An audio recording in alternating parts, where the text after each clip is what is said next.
diagnostic en profondeur pour mën a ñëw teg un projet de société qui est en train de suivre son cours. Oui, mais qui a également quelques difficultés pour ñu gën ko jëmmal. impérativement dugg ci li nga xamante ne moom mooy réforme en profondeur yi nga xamante ne Ousmane Sonko premier ministre démb en conseil des ministres àdduna ca maa ngi gis yor ñëw ci avec plus de détails di wax ni ci wàllu réforme de l'État yooyu premier ministre mu ngi tracé li nga xamante ne moom mooy les lignes directrices ma bëggoon bu ci nekk ñu taxaw ci Pape Moussa. mooy révision des régimes fiscal ak it douanier. bokk na ci li nga xamante ne sàkku na ko waaye refonte de la commande publique et l'adoption d'un nouveau code des investissements. La commande publique yàgg nañ ko wax suñ ko wax daf ñu may ñu dugg ci marché yi anam gi ñu koy joxe. mu mel nii amuñu satisfaction ci wàllu transparence fexe ba mu mucc ci wàllu surfacturation ke ci aju. déjà avec le ministre Cheikh Diba. les services techniques et autres ñu ngi nekk di confectionner benn nouveau code des impôts. loolu liggéey yi avancé na bu baax a baax pour mën ko réadapter ak li nga xamante ne tey mooy les réalités du moment parce que Pape Ousmane. lu bëri ñu ngi koy reprocher les anciens dignitaires du régime passé. Parfois ñu ne la diw bii nii milliardaire la un fonctionnaire milliardaire on en a entendu. Mais est-ce que xam nga ne la plupart du temps day am ay soubassement légal. Oui bien sûr yu ci bëri boo demee ci législation sénégalaise da ngay gis ne effectivement un fonctionnaire peut être milliardaire dans ces conditions là maanaam bu ñu demee lijjanti ji ay fonds à l'étranger le PSE ak Club de Paris pour yow bañ fa demee lijjanti seen i affaire ministre des finances amu ci pourcentage am day am bien sûr parfois ñenn ñi dinañ leen wax naam man jàpp naa ne c'est lu waruta am la mais ce n'est pas légitime. Ce n'est pas moralement acceptable mais légalement doo mën a am la plupart du temps lu ci bëri loo leen di mën a reprocher donc pour man revoir ces législations là code des impôts code des investissements parce que investissement aussi parce que ñun ci espace sous-régional bi dañoo am ay cadres juridiques yoo xam ne ñun ñëpp ñoo ko bokk moom mooy OHADA organisation pour l'harmonisation en Afrique du droit des affaires beaucoup de pays de la sous-région ñun ñoo ko bokk léegi nag ñu am ay mécanismes yoo xamante ne mécanisme d'attractivité économique par exemple le financement ci wàllum des entreprises yooyu ay actions de préférence ay valeurs mobilières donnant accès au capital la variabilité du capital social yooyu noonu yëpp ce sont des mécanismes yoo xamante ne day permettre à ce que ñu mën a diversifier ñun suñuy mécanisme de financement des entreprises mais aussi forme société yi SA SARL SAS et cetera yooyu noonu yëpp dañ koy adapté ci li nga xamante ne moom mooy contexte bi mais en même temps amaale une politique d'attractivité pour permettre aux investisseurs ñu mën a ñëw investir en toute quiétude tey jii nii par exemple boo demee dans les pays développés mécanisme d'investissement yi nga wax ak législation yi ñu leen di imposer. boo ñëwaatee fii tu trouveras pratiquement la même chose. C'est-à-dire juridiquement le monde qui est devenu un village planétaire on peut parler de mimétisme certes mais àdduna bi yëpp daa mel ni ci wàllum économie ku ci nekk bëgg na boo jugee fii dem fële le cadre juridique ne change pas trop pour que nga bañ a am ay mécanismes yu contraignants pour investir. Donc kon li ñu annoncé. ci code des investissements ci code de transparence yooyu noonu yëpp pour man foog effectivement mu doon lu am moo tax dëgg la mën nañoo yàqamti développement ñëpp mën nañ koo yàqamti réforme mën nañ ko yàqamti mais jàpp naa ne aussi am na ci yu bëri yoo xamante ne step by step la ce n'est pas que Ousmane Sonko dafa yor benn bâton magique bu laalee lépp tàkk demeewul noonu mais tamit il est avec une équipe parfois des hauts et des bas. Justement moo tax ma lay wax. am na ci biir oui mais ci annoncé même ci dispositif ñu dem ba ci dispositif am na yu ca des. bien sûr ay ministères yu ñu jàpp ni. Pape Ousmane oui am na ñoo xamante ne visibilité ci seen liggéey. oui je suis yeneen yoo xam ne ñu ngi koy laaj. je l'ai dit il y a pas longtemps am na ñoo xamante ne projet bi nga xamante ne Ousmane Sonko teg na ko ñoom ñu ànd ci ministre DG ak leneen comprendre duñ sax projet bi ça existe. comprendre yan saa nga gis. autorité doxal nga xam ne kii xamul fi waa ji joxoñ day am ça existe am na ñoo xamante ne peut-être xamuñu parce que il n'était pas dans le feu de l'action li Sénégalais yi sacrifié pour mettre Ousmane Sonko au pouvoir am na ñoo xam ne xam surtout que ñi nga xamante ne nag dañoo jàpp ne mbir mi ay nguuru la parce que ça existe aussi mais nit munoo. ci jamono parce que. am na ça existe loolu moom c'est le moins que l'on puisse dire ça existe am na ñoo xamante ne jàpp nañ ne mbir mi nguuru la parce que ñooñu comprendre le changement systémique le changement profond la révolution bi nga xamante ne moom la Ousmane Sonko di woo askanu Sénégal ce n'est pas un réaménagement. Oui. Ce n'est pas une évolution. C'est une révolution c'est presque une table rase par rapport ak li nga xamante ne moom moo exactement on ne tourne pas la page mais on change de livre léegi nag loolu noonu lan moo ñu ko war a mën a may ñu xam ne li fi neewoon ça nous a placé 25e pays plus pauvre. Ouais. donc li ñu placé 25e pays plus pauvre loolu pour man dañ ko war a effacer. mais ñooñu bu ñu comprendre war ci ñoom. mais am na ñoo xam ne comprendre nañu ko. lan moo war ci ñoom bu fekkee ni les délais sont bon très réduits hein. Bon léegi ñu jëm ci. oui léegi mbir yi jeex dafa gaaw soit ñu mise à jour da nga am exigence de soit ñu mise à jour leen. oui. wala ñu soppi di leen nga am jotu mise à jour. wala nga soppi leen ci rek toll. mais parce que da ngay gis kuy doxal nga xam ne en fait maanaam la volonté d'innover. ce change mais da nga leen di dégg sax parfois wëy affaire yi nii la daan doxee kii dafa xam état. Ouais. kii dafa xam mode de gouvernance li nga xam noonu la ñu dindi li nga xam noonu maanaam expérience boobu noonu. parce que bu doon expérience pour expérience je pense que Amadou Ba était plus expérimenté que le président Diomaye. Des 19 candidats au présidentiel je pense que ni président Diomaye moo ci gën a nekk xale moo ci gën a ñàkk expérience amaana sax moom moo ci gën a moindre fonction yu mu occupé ci kii mais teew Sénégalais moom lañ choisir loolu ça veut dire quelque chose que ni pratique yooyu noonu nga xamante ne moom moo leen permettre ngeen acquérir expérience bii nii pratique yooyu noonu basta jeex na donc am na ñoo xamante ne fibre révolutionnaire boobu noonu. ñu ngi ci biir di doxal mais amuñu ko.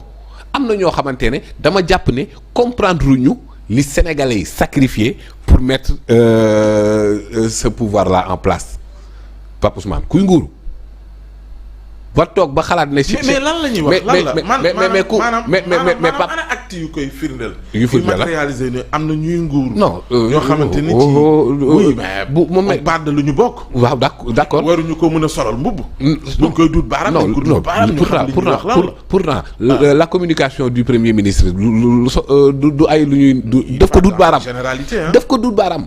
def ko duut baaraam léegi nag tey jii nii ki nga xamante ne dafa bëgg confort dafa war a xalaat Cheikh Wade ki nga xamante ne dafa bëgg a nguuru moom foog mu xalaat Idrissa Goudiaby ñii ma lay wax nii dañ seen bakkan moo rot pour pouvoir boo tax ma ne la régime bii nii amul droit à l'échec déedéet li ko samp deret la deret moo tuuru pour mu taxaw ay milliers de libertés confisquées ay nit amputés ay familles disloquées. waay ay nit ñàkk seen bakkan pour yow nga yegsi au pouvoir donc foofu noonu ku dem ba xalaat nguur xalaat confort rek na sa xel delluwaat ci ñooñu noonu ma la wax nii moo tax j'ai bien aimé photo wu les martyrs là di nekk ci ginnaaw kii pour ñu fàttali ne lépp li nga xamante ne tey jii nii yaa ngi koy teg ci jéego.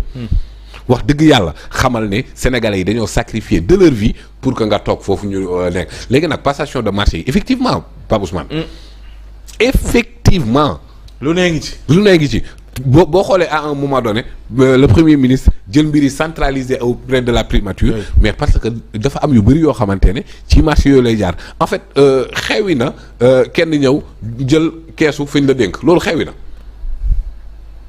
léegi nag ci marché yi ci passation yooyu nu mais fi ngay gis ay tëgg wëndeel yoo xamante ne da ngay gis marché nga ne lii nan la war a mën a nekkee quoi comment cela est possible nii gagner marché nii et cetera donc yooyu noonu am na ci sax liggéey bu boo xamante ne man maa ngi ci par rapport ak yenn structures yi nga xamante ne ñi ngi fi pour voir naka comment ça fonctionne. ñu tàmbalee léegi ñu jot a jox ay marché. voilà am na ci bu ci gën a siiw de te gisoon nañ ñu mel ñum Serigne Mboup di ko kaas.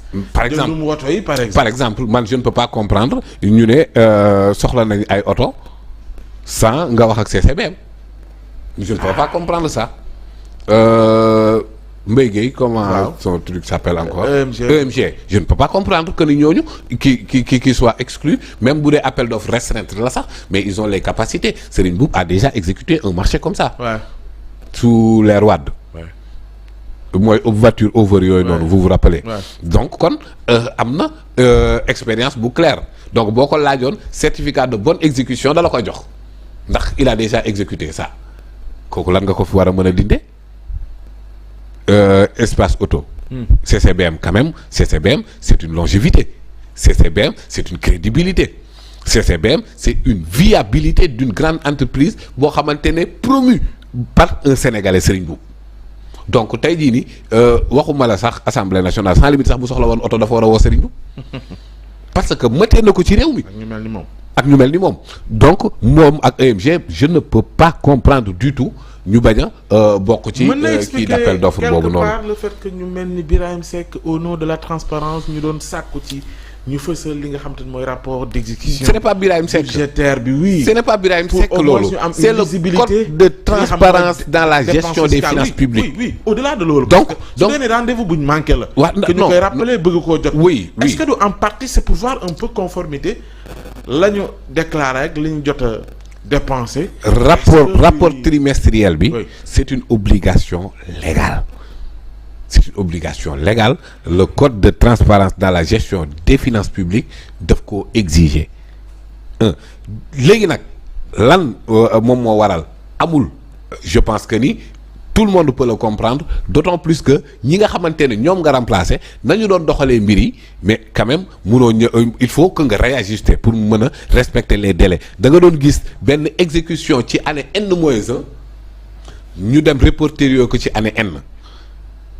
du coup foog nga réajuster pour que mbir yi beneen di am ay empiètement budgétaire parfois ay prolongation yoo xamante ne ça ne se justifie pas donc dafa mel ni rek l'année universitaire parfois da ngay dem ba année universitaire bi ñu ngi nekk ci année 2024 alors que li nekk en cours année 2022 loolu nag pour nga mën a teg mbir yi ci timing bi mu war il faut que mu laaj ay réajustement te le directeur du budget décédé yàlla na ko yàlla yërëm te xaare ko aljana yooyu noonu yëpp am na ay incidents mais quand même le 23 juin prochain altine le ministre Cheikh Diba a donné rendez-vous dina présenter ce rapport trimestriel yooyu noonu ba tey ci PM ak ay exigences am réformer en profondeur le système de sécurité sociale et du droit du travailleur. dama jàpp ne caisse de sécurité sociale ak IPRES dañ leen war a boole def ko benn agence.